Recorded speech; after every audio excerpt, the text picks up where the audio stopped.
The air inside Pittsburgh's 14th District Station tasted like stale coffee and old blood. Detective Liam Vance could never quite scrub the smell from his mind. He pushed through the scarred double doors. The buzzing fluorescent lights overhead drilled into his skull. His bones felt like broken ice. His mind was a foggy swamp where dark shapes moved just below the surface. Maybe I don't have to say anything, he thought. Maybe just stand here, let the rot stay hidden. The bullpen was too quiet for a Tuesday night. Only Sal, the tired janitor, mopped near the holding cells. A nervous kid in a dirty hoodie shifted by the empty duty desk. The plastic divider was smeared with fingerprints and despair. Liam moved toward the low voices coming from the detective area. Look, kid, rules are rules. A loud, grating voice boomed. Detective Roy Rock Brody leaned back in his chair. It groaned under his big frame. He wasn't looking at Liam, but at the nervous kid. Your cousin stole your bike. File a report. We ain't mind readers. He waved a thick hand. His knuckles were covered in old scars. His face was red, not from whiskey, but from his usual anger. The harsh light made him look like a stone monster guarding the city's rot.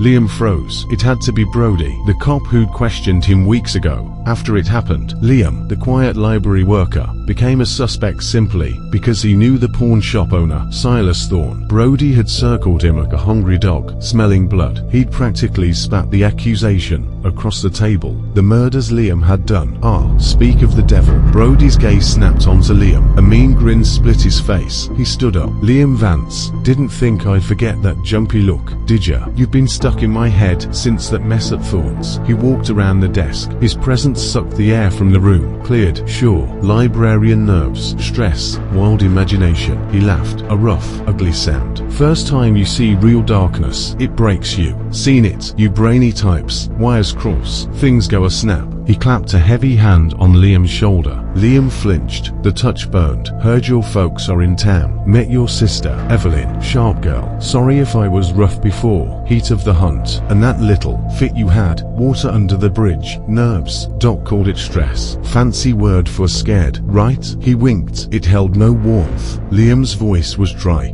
I was looking for Detective Alvarez, Brody's comma partner. Alvarez, Brody snorted, dropping back into his chair. It shook the desk. Cold and sick, probably hungover. Kid's got book smarts, no guts, not like you, Liam, or your friend, Matt. Now he does. He pointed a thumb at a plastic chair. Sit. What brings you back? Besides the smell of sweat and bad coffee. Liam sat. The cold plastic chilled him. Brody started a rant. He complained about weak people, about society rotting, about the impossible job of fighting city filth with just a badge. It's a tightrope walk, he said, pounding the desk. The kid yelped. The rules. The badge. Gotta follow 'em. But then there's the gut, the feeling. I got a family, Liam, kids. I gotta look 'em in the eye. I gotta do right, even when the rules say maybe look away. What's Alvarez know? Huh. Kid thinks police work is forms and retirement. Liam tried not to listen, but the words dug in. The buzzing lights got louder. The smell of cleaner mixed with sweat and fear. It was hard to breathe.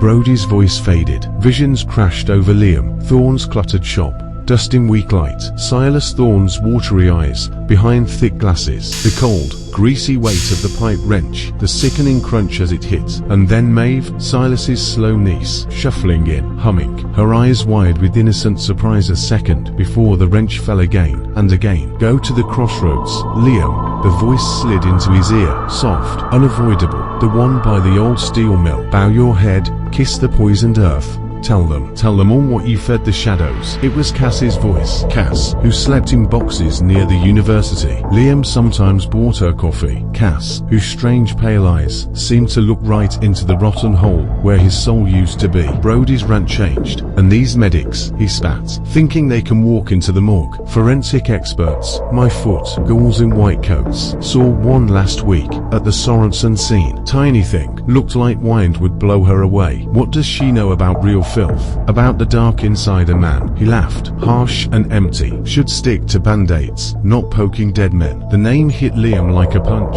Sorensen, yeah, messy job. Brody went on, not noticing. He shuffled a dirty folder. Arkady Sorensen, Bad news. Ran card game south of the river. Into every dirty deal. Got the call early. Put a gun to his head, in his fancy place. Left a note. Brody chuckled. Dry as bones rubbing. Classic, cleaning the slate. No blame. Like that erases his dirt. Strange guy. Rich. Powerful. Why shoot himself? Guess even roaches get tired. He tapped the folder. Weird thing, though. Place locked tight. No fight. Just him, the gun, the note. And the air felt clean, washed, creepy. Liam's blood froze. Sorensen. Arkady Sorensen. The man whose greedy eyes had followed Liam's sister, Evelyn, when she worked at one of his clubs. The man whose quiet threats made her quit. Left her shaking for weeks. The man Cass said she saw Liam arguing with near the steel mill yesterday. Liam remembered it. Sorensen's smug face. His own useless rage. The deep shadows around them. Sorensen. Liam choked out. The room tilted. He gripped the chair arms. Knuckles white.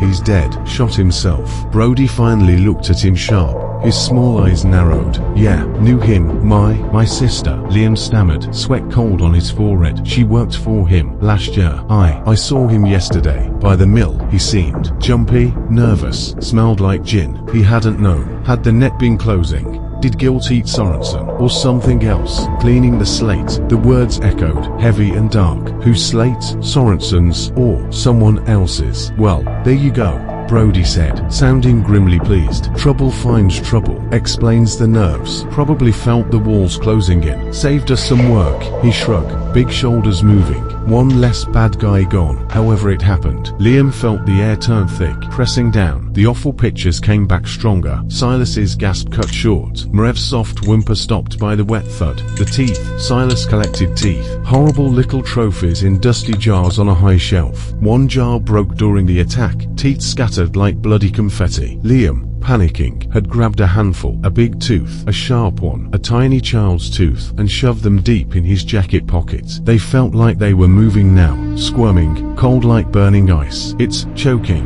Liam gasped, lurching up. His legs shook, the lights pulsed, making monster shadows. Air, need air. Sure, kid, Brody said, losing interest. Don't go far, night's bite here. He stuck out a big hand. Liam shook it numb. The grip hurt, grinding bones. Stumbling out, through the dirty lobby, the world spun. The buzzing lights streaked. He burst outside into the cool, diesel night, gasping like he'd been drowning. He leaned hard on the rough brick wall, scraping his back, and slid down to the cold sidewalk. He squeezed his eyes shut, but the vision stayed, teeth tumbling, Silas's cracked glasses in blood, Maev's flower dress blooming red, a faint scraping sound. His eyes flew open. Across the dark parking lot, hidden in the shadow of an overflowing dumpster, stood Cass. Her thin shape was lost in a ragged, faded green shawl, her mother's, she always said. Her face was bone white in the gloom, eyes huge and black. They didn't show blame, but a terrible, deep pity and a chilling, knowing fear. She looked at him like she saw the teeth burning in his pocket, smelled the blood on his soul. Not hate, the look of the damned, seeing another damned soul. He stared back, a strange, twisted smile pulled at his lips. It wasn't relief he saw, it was proof they were falling together. She had followed him here, like she appeared at the crossroads. She would follow him down. Suddenly, noise ripped the night, a dog barking wildly nearby, a woman's scream cutting down from a high window, a metal trash can lid clattering loud on the street. The sounds felt jagged, like his own mind breaking apart. He pushed off the wall. The awful smile vanished, replaced by a deep,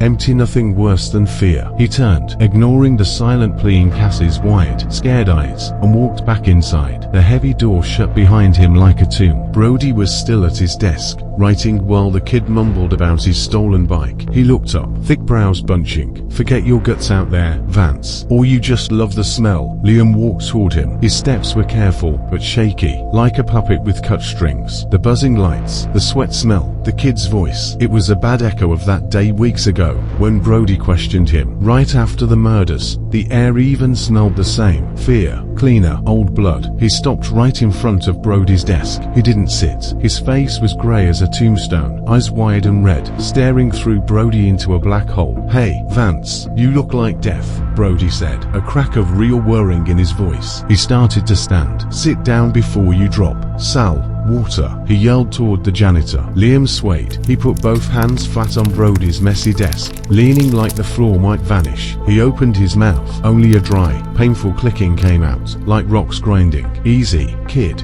Brody said, standing now, big and close. Just breathe. What's wrong? Liam closed his eyes for a second, a spasm crossing his face, as he pulled the terrible words up from the dark inside. When he opened them, he locked onto Brody's with scary force. His voice, when it came, was soft, clear, and broken. I killed Silas Thorne. A pause, a ragged breath, like a dying gasp. The bullpen went silent. The kid froze, mouth open. Sal stopped, gripping his mop, and Maeve. Another pause. The air went icy. I killed them, with the pipe wrench. In the pawn shop. He swallowed hard. I took things. Money. Some teeth. His hand twitched toward his jacket pocket, but didn't go in. Brody stared. His jaw dropped. His face went as grey as the walls. The bluster vanished, replaced by shock. For a few seconds, only the buzzing lights screamed. Then chaos exploded. What? Brody roared, slamming his hand down. The kid jumped. Other cops appeared, faces sharp. Questions flew. Say that again. Thorne and the girl. Teeth. What teeth? Liam said it again, his voice weirdly calm in the noise. I killed Silas Thorne and his niece, Maeve. I robbed the shop. I used a wrench. His eyes stayed on Brody, far away. The teeth, in jars. One broke. I took some. He shuddered hard. They're cold, like ice. They burn. Cops moved in fast, hands grabbing his arms. Liam's eyes flicked to the entrance. Through the dirty glass doors, the spot where Cass had stood was empty. Only the dumpster shadow remained. The green shore was gone, vanished. They led him away. The weight of his confession crushed his chest, but somehow felt lighter than the guilt he'd carried. The cops held him firm, voices sharp. Liam felt detached, floating, as they neared the heavy steel door to the cells. Anew, cold doubt uncoiled in his ruined mind. Cass, had she ever been real, or just a ghost made by his breaking mind? A piece of the pity he needed, and the blame he feared. She knew about the crossroads by the dead mill, a place full of bad stories. She knew about Sorensen's death before anyone. She knew him, knew the rot inside. Her green shawl, was it just old cloth, or a ghostly thing spun from his own heavy guilt? And Sorensen's note, cleaning the slate. No blame. Whose slate? Sorensen's, or Liam's? The words echoed, dark and layered. Did Sorensen kill himself to protect someone, or did something else shut him up? Something that wanted a different payment. The steel cell door clanged shut. The sound shook Liam's bones. The small concrete room smelled of bleach, urine, and no hope. Liam Vance fell onto the cold metal bunk. The numbness faded. A slow, icy fear took its place. He wasn't sure if he had just confessed to 2 brutal murders, or if he had walked right into a trap set by something older and darker. A game played in the shadows of dead factories and police stations, where the dead keep secrets, and their teeth are more than just bones. They felt like tiny, watching eyes pressing against his leg through his jeans. Cold like the deepest Pittsburgh night. The silence of the cell was total, broken only by the ghostly feeling of those small, hard things moving softly against his skin.